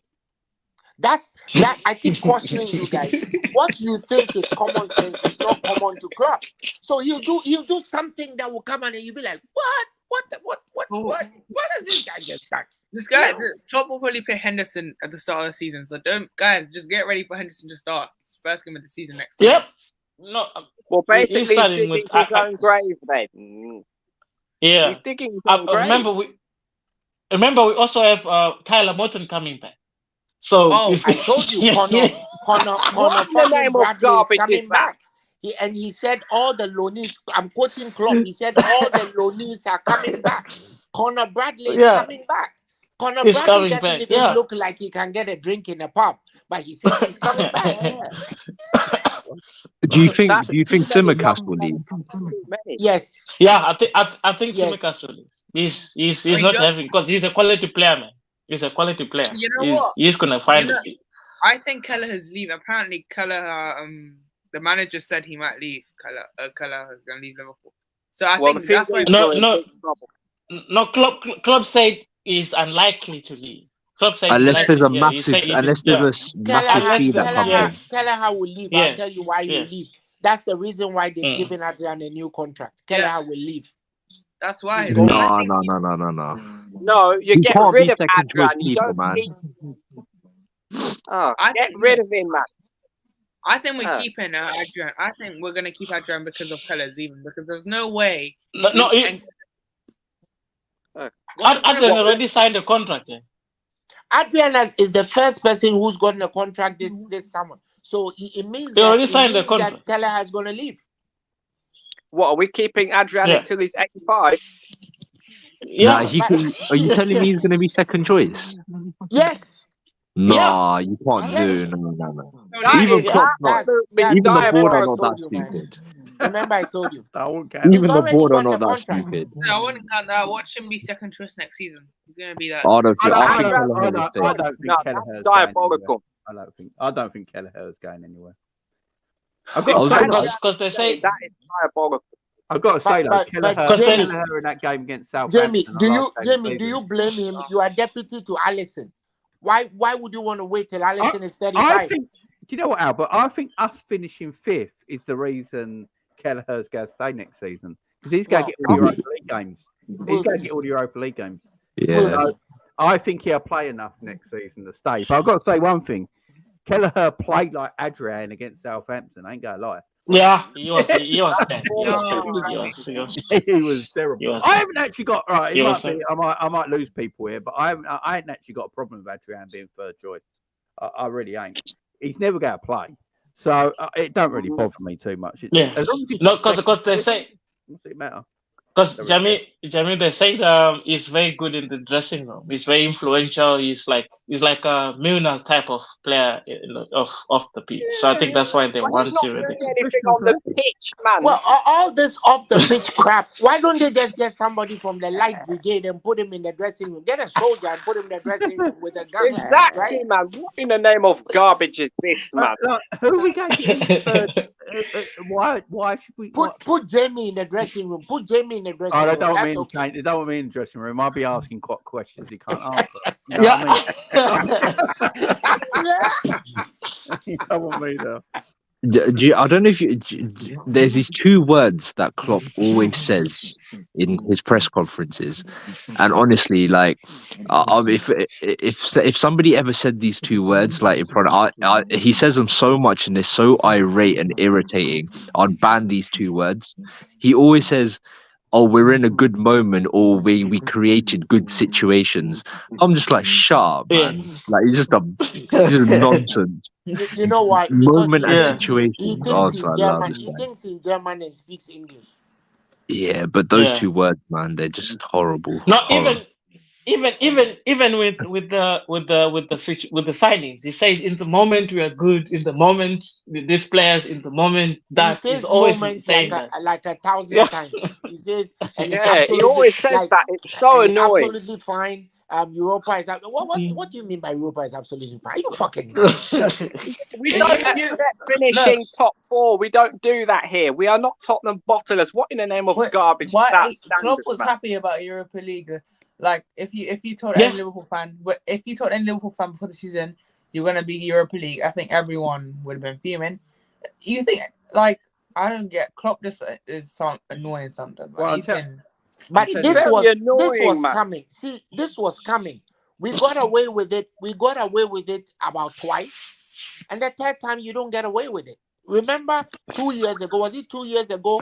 Alisson actually had to come in and score a header to put us in top against four. West Brom. Yes, against West Brom. Last second of the game. How many times is that going to happen? There was another time when somebody scored against Everton in the last second. Was it Divock Origi or something? It's Divock Origi. Yeah. So you do these things and it will catch up with you. Somewhere along the line, it catches up with us. If they don't fully invest in our team, and if they don't let people like Henderson and Fabinho play a less of a role in our team or get them out of the team completely, and not start Elliott 42 times in a season, we're going to be fifth again. Uncle Albert. If you notice, in like 90% of the time, when we score 2 goals against any opposition, we kind of drop off a little bit. We get complacent. I've noticed. Look at even a lot of games that we almost drew or lost. Even like actually, Madrid punished us for that. That comeback from Real Madrid, and they ended up scoring 5 goals. We have this thing of we're not as ruthless. We're not even Spurs. Yeah, we're not ruthless enough to literally once we start. Look at Man City when they start smashing goals in. You're not gonna survive. It's murder. They're not stopping. We need to Real beat Madrid, teams senseless, against man. Real Madrid, showing mercy. Against Real Madrid, we need to be honest. If you are talking about Real Madrid at Anfield, it was Joe Gomez and Alisson who gave Real Madrid the match. Let's just be honest. Because we are very lackadaisical. We are very like super. We scored. We've got 2 goals. Once we scored the 2 second goals, goal, and we thought, okay, let's go for more. We didn't pace ourselves. Once we scored the second goal, we were like, the game's done now. You know, Madrid are not going to do it. 2-0 lead, and we do that all the time. Yeah. And remember, our players were forgetting who we're facing. We're facing the Kings of the Champions League, and we were like chilling, thinking 2-0 up. You know, we could actually beat Madrid, and then just like that, Madrid just scored 2 goals, and then they controlled the game after that. Well, what we did against Madrid is the same thing we did against Southampton. Nothing different, same thing. Yeah, same thing. Just a mirror image of what we did. So yes, you're right about the complacency. We scored two quick fire goals, and we go to bed. Okay, you forget you have 70 minutes more to play. I've got a question for you, like, very dangerous. 2-0 leads are very dangerous. Yeah. Once you don't sit there and go, oh, let's just sit back and allow them to attack. No, you beat the living crap out of the opponent. 3-0, 4-0, 5-0, 6-0, 7-0. What we did to United. Then you keep the ball, and then you make them run for it, and then went, okay, the game's done now. Let's keep the ball. That's what you do, man. Yeah. Not that Madrid, man. Versus Madrid, we were actually dominating them. The first 15 minutes, I thought we were actually going to turn up for once, you know? Yeah, I thought this is I thought that this is our game. I thought we're winning this one, but Joe Gomez